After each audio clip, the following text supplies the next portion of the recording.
మొన్న ట్విట్టర్ వేదికగా senior IAS officer అయిన స్మితా సబర్వాల్ గారు వికలాంగులపై చేసిన అనుచిత వ్యాఖ్యలకు నిరసనగా ఈరోజు జై స్వరాజ్ టీవీ దివ్యాంగుల మనోభావాలని తీసుకోవడానికి వచ్చినందుకు మీకు ప్రత్యేకంగా ధన్యవాదాలు తెలియజేసుకుంటున్నాం.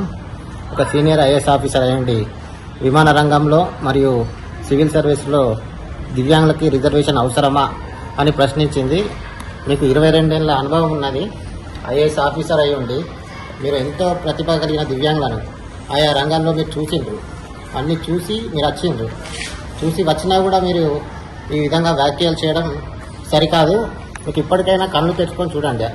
ఆయా రంగాలలో ప్రముఖులైన ప్రతిభావంతులైన దివ్యాంగులు ఉన్నారు. వాళ్ళు ఎంతో పేరు ప్రతిష్టలు తెచ్చుకుంటున్నారు అన్ని రంగాలలో. అదే ఉదాహరణగా మనకు అరుణాచల్ ప్రదేశ్లో హీరా సింగల్ విద్యాశాఖ కమిషనర్గా తనదైన శైలిలో బాధ్యతలు నిర్వహిస్తూ పేరు ప్రశంసలు పొందుతుంది. అదేవిధంగా ముంబైలో సురేష్ అద్వానీ ప్రముఖ ఆంకాలజిస్ట్ పద్మశ్రీ పద్మభూషణ్ అవార్డు తీసుకున్న దివ్యాంగుడు. ఇలా వీళ్ళే కాకుండా రకరకాల వివిధ పలు రంగాలలో మా నిష్ఠాతులైన నిపుణులైన వికలాంగులు దివ్యాంగులు ఉన్నారు. అది మీ కంటికి కనిపించడం లేదా? మీరు ఐఏఎస్ ఆఫీసర్ స్థానంలో ఉన్నారు, 22 ఏళ్ల అనుభవం ఉన్నది, మీకు కనిపించడం లేదా మేడం గారు? ఒకసారి కళ్ళు తెరిచి చూడండి. మీకంటే సకలాంగుల కంటే మేము ఏ స్థాయిలో మేము చేయగలుగుతామో మాతో ఒకసారి పోటీకి రండి. వర్క్లో మీరు పోటీకి వచ్చి అప్పుడు చూడండి, అప్పుడు మీరు అవసరమా అని ప్రశ్నించండి. ఇదే కాకుండా రాజకీయ రంగంలో జైపాల్ రెడ్డి గారు బెస్ట్ పార్లమెంటేరియన్ అవార్డు తీసుకున్న వ్యక్తి. అది మీకు కంటికి కనిపించడం లేదా? ఇలా ఎంతోమంది దివ్యాంగులు పలు రంగాలలో అవార్డులు తీసుకున్నారు. ఒక పాటల రూపంలో కానీ, కళాకారులు కానీ, రాజకీయ రంగంలో కానీ, క్రీడా రంగంలో కానీ వీళ్ళందరూ మీకు కనిపించడం లేదా? ఇది మీరు మాట్లాడడం మీ అహంకారపూరిత ధోరణికి నిదర్శనం. ఇది ఇప్పటికైనా కళ్ళు తెరవండి. అప్పుడెప్పుడో గతంలో మీపై వ్యాఖ్యలు చేసినందుకు ఒక అతన్ని మీరు జైల్లో పెట్టించిండ్రు. మరి మీకే మనోభావాలు ఉంటాయి కానీ మా దివ్యాంగులకి మనోభావాలు ఉండవా మేడం గారు?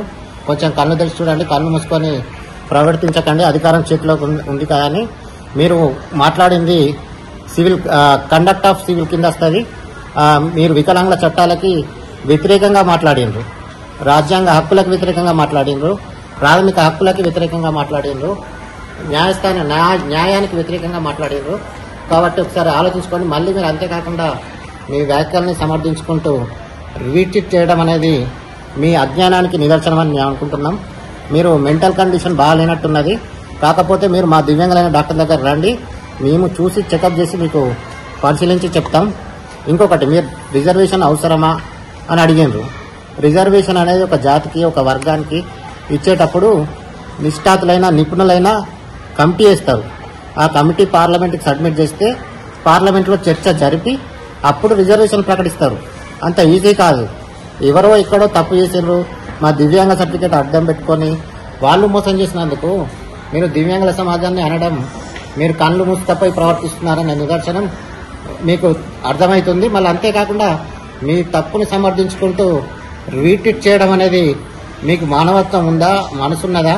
ఒకటి ఇంతకుముందు చెప్పినట్టు మీకు అంగవైకల్యం అనేది మనసుకే కానీ శరీరానికే కానీ మనసుకు కాదు. అది మీరు ఆలోచించుకోండి. మీరు మెంటల్గా కళ్ళు మూసుకపోయి మీరు మాట్లాడుతున్నారు. మీపై వెంటనే తగు చర్యలు తీసుకోవాలని సిఎస్ గారిని మేము డిమాండ్ చేస్తున్నాం.